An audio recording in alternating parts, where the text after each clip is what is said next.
Dengan pesona dan pengalamannya, Ben telah berhasil memenangkan rasa hormat mereka. Namun, keadaan tak berjalan mulus selamanya. Suatu pagi, seperti biasa, Ben menjemput Julia.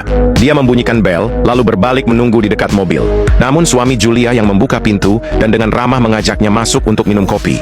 Awalnya Ben menolak dengan sopan, tapi sang suami bersikeras. Akhirnya Ben masuk ke dalam. Di sana, dia bertemu putri Julia. Itulah pertemuan pertama mereka, tapi gadis kecil itu langsung menyukainya. Ketika Julia melihat Ben di rumahnya, dia terkejut. Julia sangat menghargai privasinya, dan baginya, ini seperti batasan yang telah dilanggar. Dia tidak mengatakan apa-apa, tapi dalam perjalanan ke kantor, dia mengirim pesan ke HRD. Dia meminta agar Ben ditugaskan kembali. Julia merasa Ben bisa membacanya terlalu mudah, bahwa dia melihat dirinya dengan cara yang tidak bisa dilakukan orang lain. Padahal bagi Ben, Julia hanyalah bosnya, seseorang yang dia kagumi dengan tulus. Dia menghargai ambisinya, menyukai semangatnya. Julia bahkan pernah datang ke gudang hanya untuk memantau hal sekecil pengemasan. Mungkin itulah sebabnya dia sukses. Suatu malam, Julia lembur di kantor.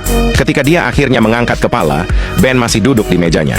Julia sadar, Ben menunggunya. Akhirnya Julia mengambil makanan dan berbagi dengannya. Itulah pertama kalinya mereka benar-benar mengobrol. Ben bercerita bahwa dulu dia bekerja di pabrik percetakan. Tiba-tiba Julia teringat. Gedung ini dulunya memang pabrik percetakan. Saat itulah Julia menyadari, perusahaan ini sekarang berdiri di tempat yang sama, di mana Ben menghabiskan 40 tahun hidupnya. Ini bukan sekadar pekerjaan baginya, ini adalah rumah. Setelah sekian lama, dia kembali, kali ini sebagai karyawan magang. Malam itu, Julia merasakan sesuatu telah berubah.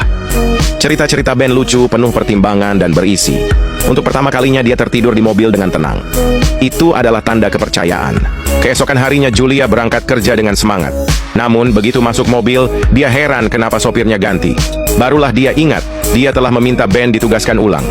Penyesalan langsung menghantamnya. Sopir baru itu tidak tahu rutenya, hampir menyebabkan kecelakaan. Akhirnya Julia harus menyetir sendiri.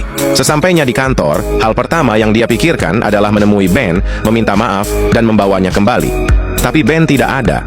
Dia bertanya ke sana-sini, mencarinya di mana-mana, dan saat itulah dia menemukan sebuah rahasia yang akan mengubah hidupnya selamanya.